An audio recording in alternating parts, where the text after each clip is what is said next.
जय श्री राम। सुंदर कांड का पाठ केवल हिंदी में सुनिए। जाम्बवान के सुंदर वचन सुनकर हनुमान जी के हृदय को बहुत ही अच्छे लगे। वे बोले, हे भाई, तुम लोग दुख सहकर कंदमूल फल खाकर तब तक मैं मेरी राह देखना जब तक मैं सीता जी को देखकर लौट ना आऊँ। यह काम अवश्य होगा क्योंकि मेरे हृदय में बहुत हर्ष हो रहा है। यह कहकर और सबको मस्तक नवाकर तथा हृदय में श्री रघुनाथ जी को धारण करके हनुमान जी प्रसन्नचित्त होकर हर्षित होकर चले। समुद्र के तीर पर एक सुंदर पर्वत था। हनुमान जी खेलने से ही कूदकर उसके ऊपर जा चढ़े और बार बार श्री रघुवीर जी का स्मरण करके अत्यंत बलवान हनुमान जी उस पर बड़े वेग से उछले। जिस पर्वत पर हनुमान जी पैर रखकर चले, जिस पर से वे उछले, वह तुरंत ही पाताल में धंस गया। जैसे श्री रघुनाथ जी का अमोघ बाण चलता है, उसी तरह हनुमान जी चले। समुद्र ने उन्हें श्री रघुनाथ जी का दूध समझकर मैनाक पर्वत से कहा कि हे मैनाक, तू इनकी थकावट दूर करने वाला हो, अर्थात तू अपने ऊपर हनुमान जी को विश्राम दे। हनुमान जी ने उसे हाथ से छू दिया और फिर प्रणाम करके कहा कि हे भाई, श्री रामचंद्र जी का काम किए बिना मुझे विश्राम नहीं है, मैं विश्राम नहीं करूँगा। देवताओं ने पवन पुत्र हनुमान जी को जाते हुए देखा।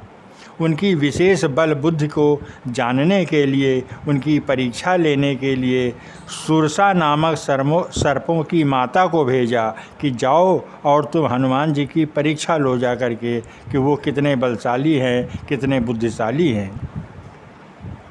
उसने आकर हनुमान जी से कहा कि आज देवताओं ने मुझे भोजन दिया है।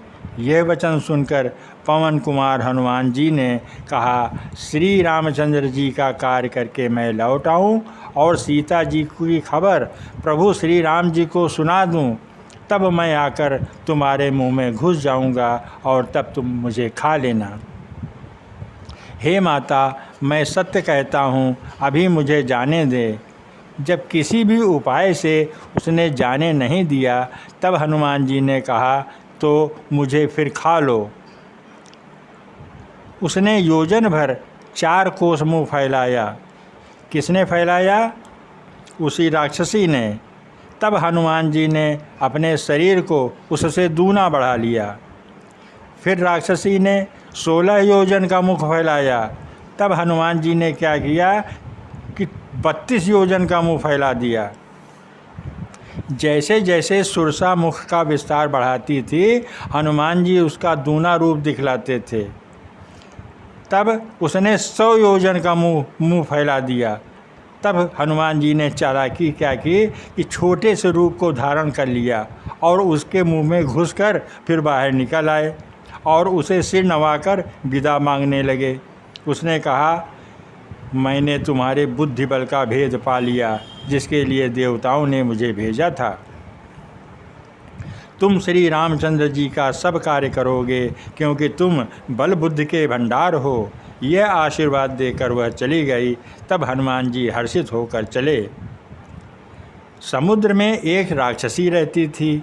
वो माया करके आकाश में उड़ते हुए पक्षियों को पकड़ लेती थी।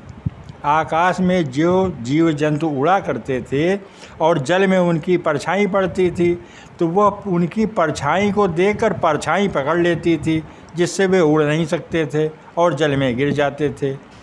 इस प्रकार वह सदा आकाश में उड़ने वाले जीवों को खाया करती थी। उसने वही छल हनुमान जी के साथ भी किया।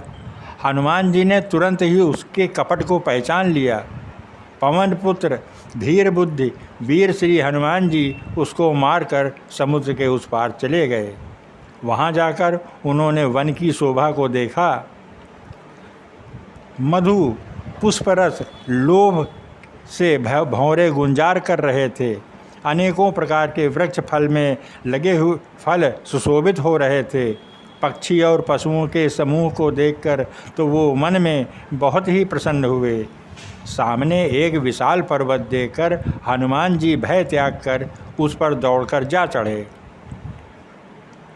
शिव जी कहते हैं कि हे उमा, इसमें वानर हनुमान की कुछ बड़ाई नहीं है। यह प्रभु का प्रताप है जो काल को भी खा जाता है। पर्वत पर चढ़कर उन्होंने लंका देखी, बहुत ही बड़ा किला है, कुछ कहा नहीं जाता। जय श्री राम, जय श्री राम।